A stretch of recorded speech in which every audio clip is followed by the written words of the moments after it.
이 말씀은 우리 주님이 사역하시면서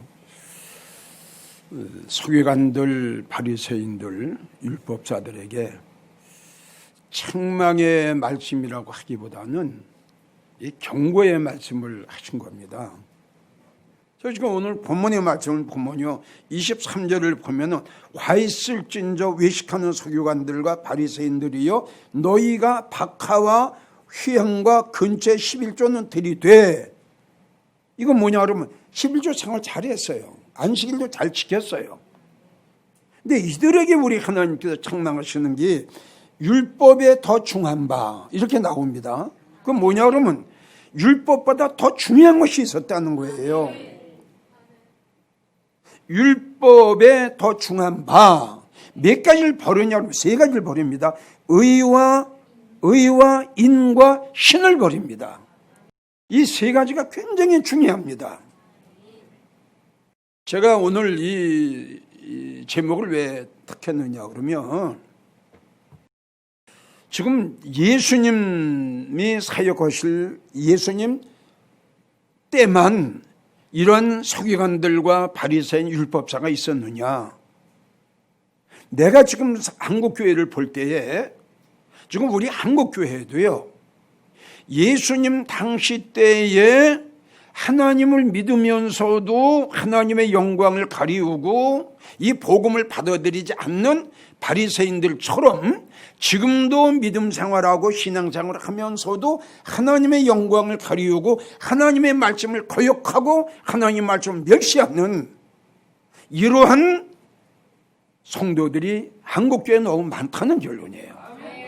그러니까 예수님 당시 때에 서기관, 바리새인, 율법사가 있듯이 지금 이 시대에도 바리새인이 있고 서기관이 있고 율법사가 있다는 결론이에요. 이것이 우리 모두에게는 너무너무 중요한 겁니다. 이 세 가지를 버렸으면서도 그가 버린 걸 모르고 있다는 결론이에요. 우린 너무 잘 아는 거. 의하면 뭡니까? 뭐 생각나는 게 아닙니까? 진리입니다, 진리. 지금으로 말하면 말씀입니다, 말씀. 이걸 버린 거예요. 의, 인, 신. 우리 잘 아는 신은 뭡니까? 믿음입니다. 교회를 나가고 주님을 사랑하고 믿음으로 살아간다고 건전이 꽝꽝 차는 이들이 말씀을 버리고 진리를 버리고 믿음을 버리고 거역하고 말씀을 멸시하고 되겠어요? 여러분은 어떻게 생각해요? 여러분들에게 수십 번 이야기를 했지만 우리 하나님이 제일 싫어하시는 것이 우상입니다. 그렇죠? 싫어하시는 것보다 우상은 하나님과의 원수입니다. 우상은 하나님의 일을 거역하고 방해하는 거거든요. 이게 하나님의 명령이요, 이게 하나님의 말씀이죠. 이걸 버렸지 않습니까? 이 말씀을 버렸잖아요. 이 의의를 버렸잖아요. 지금 이 옳은 말씀을, 진리의 말씀을, 생명의 말씀을 버렸잖아요. 근데 모르잖아요 지금. 그럼 이들이 말로가 어떻게 되겠어요? 화가 임합니다. 자, 또 25절 보세요. 화 있을진저 외식하는 서기관들과 바리새인들이요 잔과 대접의 겉은 깨끗하되 그 안에는 탐욕과 방탕으로 가득 찼다. 아주 겉으로 볼 적엔 굉장히 은혜스러운 교회 같은데 이게 뭐야? 바리새인이 있는 교회야. 서기관들이 모여 예배 드리는 곳이야. 겉으로는 거룩해요. 이들이 특징이 그겁니다. 이 서기관, 이 바리새인 율법사들의 이 특징이 뭐냐 그러면 이따 나오겠지만 이 거룩이에요. 거룩.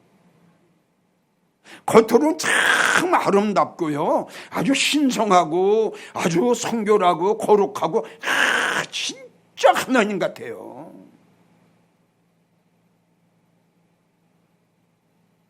그런데 예수님께서 그 안을 보신 거예요. 우리가 조금 더 이 말씀을 좁힌다면 어떻게 좁혀야 될까요? 나는 목사야, 나는 뭐 장로야, 나는 권사야, 나는 집사야, 아주 겉으로 볼 적에 믿음상 잘하는 것 같은데 그 심령을 보니까 그 속에 시기, 질투, 미움, 원망, 짜증, 교만 가득 찼어. 이거 바리새인이야. 지금 이 시대의 바리새인이야. 무슨 말이냐? 교회도 바리새인들이 모여 예배드리는 교회가 있고 성도도 바리새인 성도가 있다 이겁니다. 이거는 완전히 겉과, 그렇잖아요. 겉은 아주 아름답게 보이는데 그 속에는 아주 형편없는 거예요. 자, 또 27절 읽으세요. 화 있을진저 외식하는 서기관들과 바리새인들이요, 휘칠한 무덤 같으니 겉으로는 아름답게 보이나, 이 25절 말씀은 거의 비슷한 거죠. 겉으로는 아름답게 보이나 지금 25절에는 그 안에서 탐욕과 방탕이 가득하다고 말씀했고요. 방탕과 탐욕은 지금 설명을 했죠. 교회 안에서 막 싸움이 붙고 분쟁이 일어나고 원망이 나고 이거예요. 그럼 27절은 뭐냐 그러면 영적으로 죽은 자들입니다.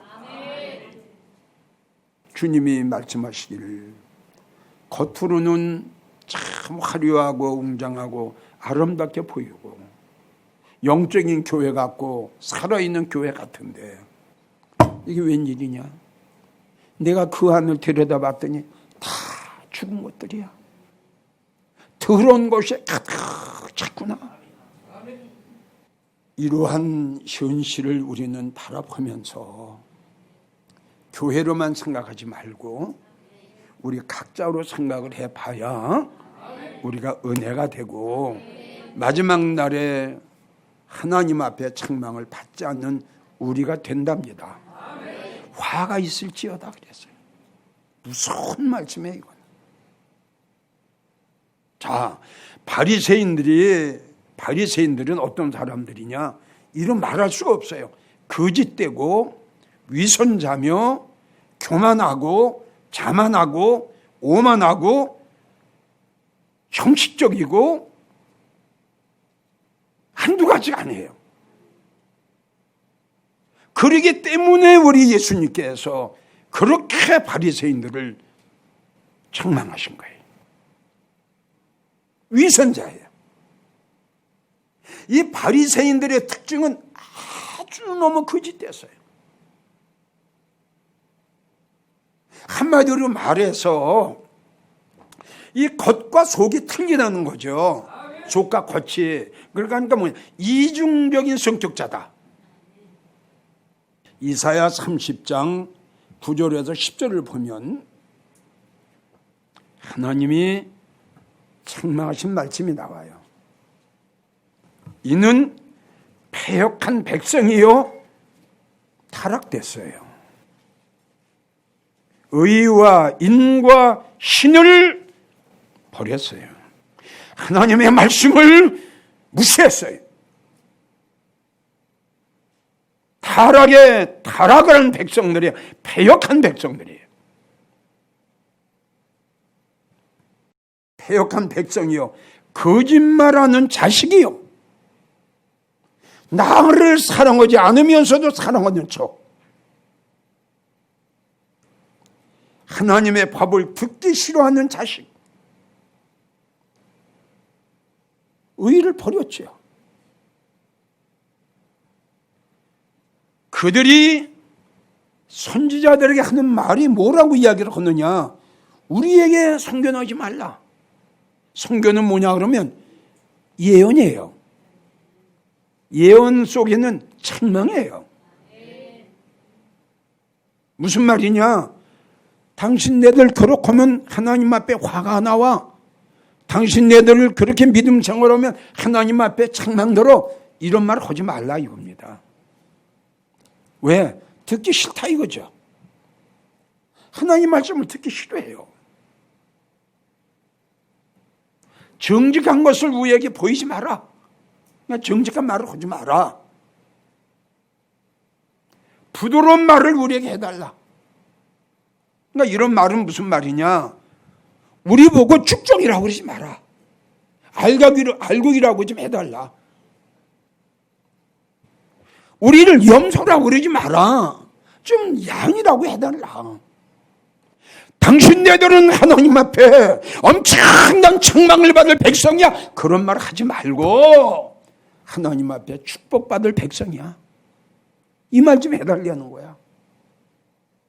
이 성경을 보게 되면 책망은 그 성도의 책망을 청종하는 자는 생명이다 이런 말씀이 있어요.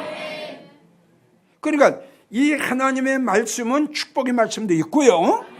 축복의 말씀, 책망의 말씀, 권면의 말씀, 훈계의 말씀, 경고의 말씀 여러 가지 종류의 말씀이 있어요.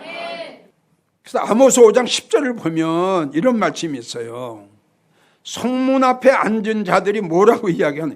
책망하는 자를 미워해요. 그러니까 싫은 소리 하는 목사를 싫어한다 이거죠. 복받아라, 복받아라, 된다, 된다.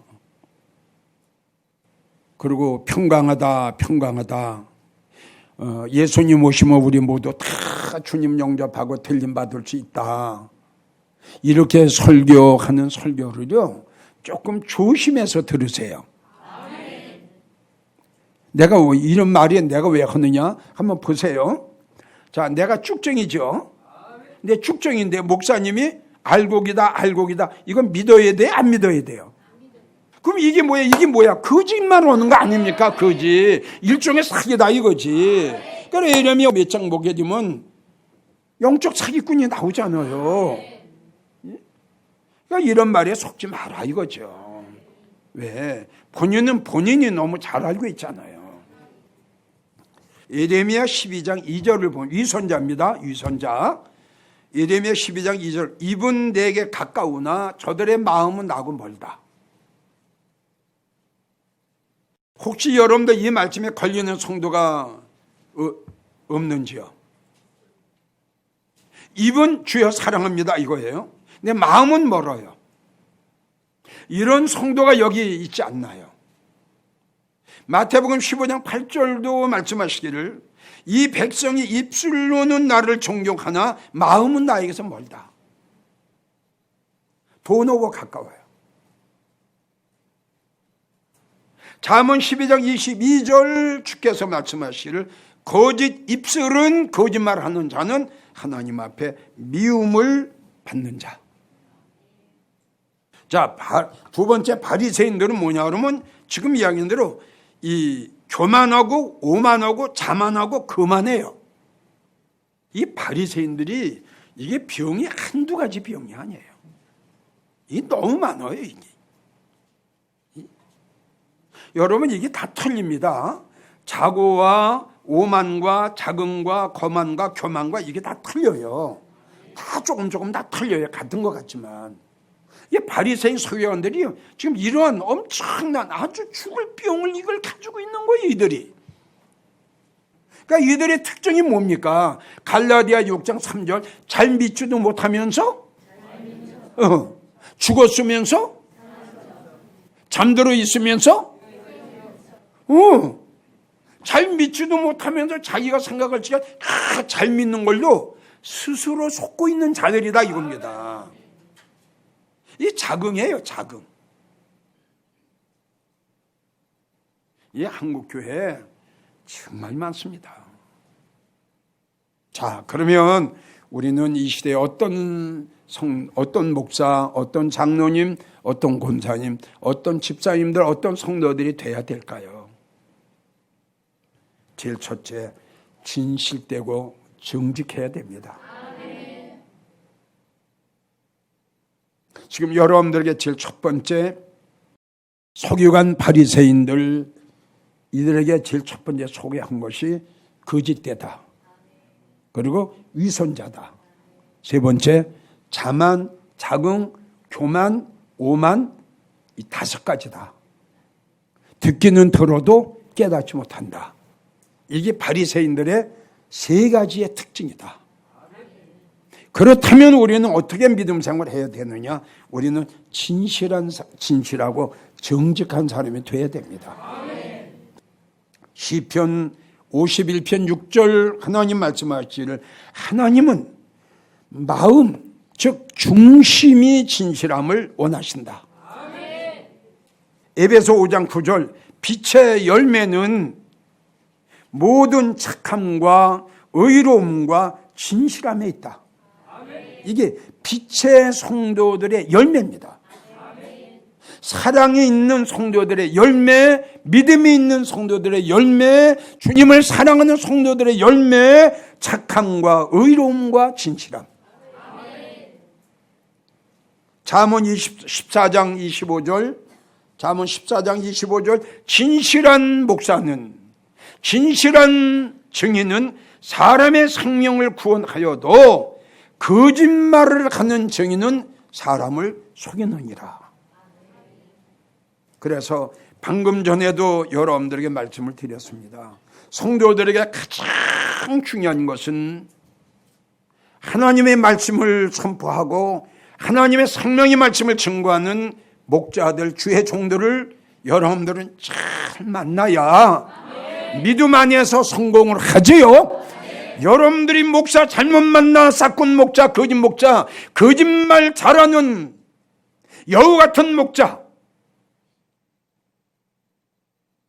바람 잡는 목자,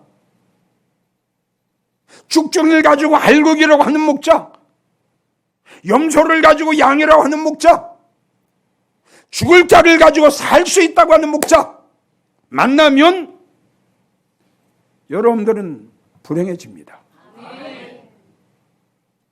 그래서 다시 한번 강조하지만 내가 나가는 교회 목사님은 어떤 목사인가 한 번쯤 확인하세요. 시편 125편 4절 마음이 정직한 자에게 하나님께서 선을 행하신다. 성도 여러분, 우리가 이 세상에 이렇게 살아가다 보면 죄도 짓게 되고 실수도 하게 되고 또 때에 따라서는 하나님의 말씀을 불순종할 때도 있어요. 맞죠? 실수 안 한 사람 있어요? 한 사람도 없어요.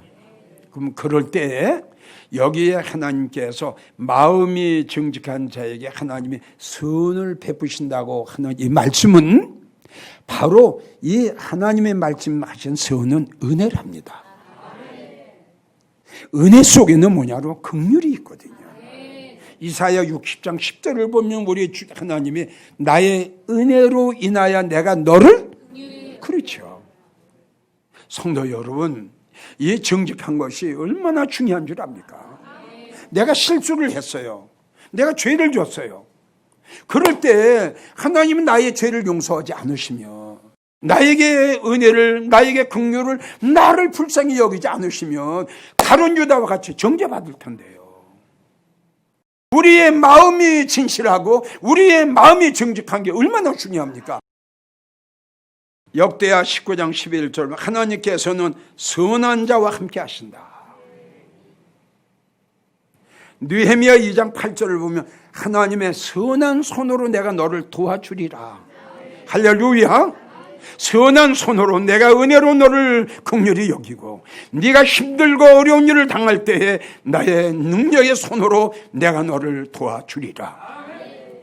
시편 23편 6절 나의 평생의 선하심과 인자하심이 나의 평생토록 나에게 임할지어다. 아멘.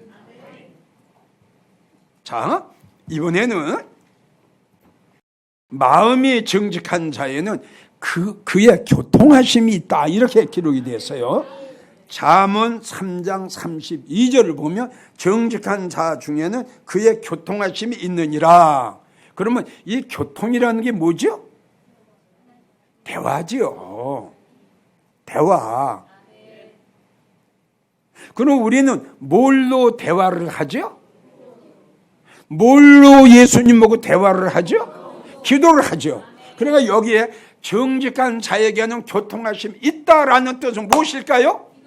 그렇죠. 할렐루야.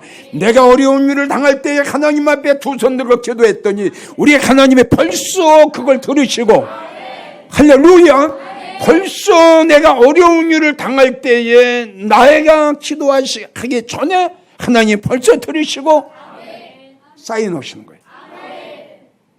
응답하시는 거예요. 바로 여러분 보세요. 우리가 마음이 정직한 게 얼마나 중요합니까? 성경을 보게 되면 내가 기도를 해도 응답이 없는 기도가 나오죠. 이사야 1장 12절인가 보게 되면 많이 기도할지라도 네가 손을 벌릴지라도 하나님은 눈을 감으시고 머리를 돌리시고 그리고 기도를 받지 않으신다, 이런 말씀이에요. 그거 왜냐? 거짓말쟁이가 기도했으니, 위선자가 기도를 했으니, 하나님의 그 거짓말쟁이의 기도를 우리 하나님 들어주시겠어요? 세 번째, 정직한 자에게 하나님께 어떤 축복을 주시느냐? 우리가 너무 잘 아는 잠언 14장 9절, 정직한 자 중에는 은혜가 있느니라. 은혜로 우리의 모든 것들은 마무리가 되는 건데 하나님 나에게 은혜를 주시려고 그래요. 내가 정직하지 못한 거예요.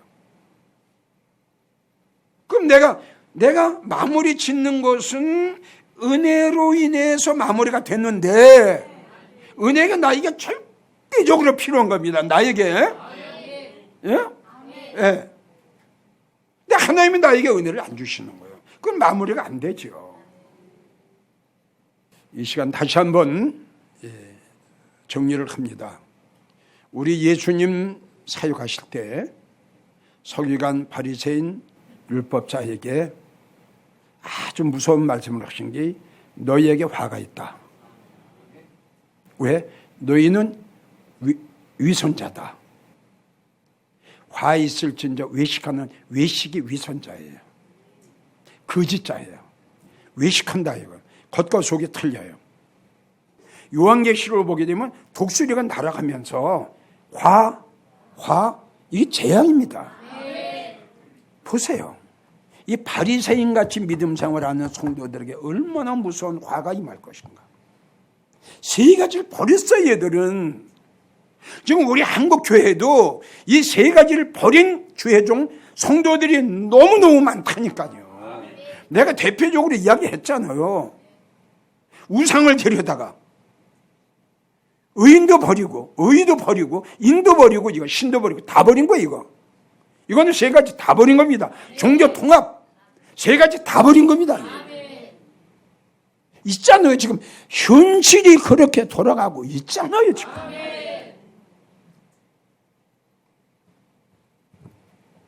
우리는 이 시대에 진실하고 정직하고 그리고 겸손한 여러분들이 되시기를 주의 이름으로 축원드리고, 전국에서 이 설교를 들으셨던 성도님들, 이기웅 목사는요, 비록 여러분들이 우리 영광제일교회 성도가 아니라도 우리 예수님 오시게 되면 다 들림받게 해주시고, 정말 이 시대에 주님 오실 때에 버림받지 않고 주님을 영접할 수 있는 참 믿음의 성도들로 만들어 달라고 기도합니다. 전국에서 이기웅 목사의 설교를 듣고 계시는 성도 여러분들도 부족한 정우에서 기도 많이 해주세요. 그리고 진실하고 정직하고 겸손하세요.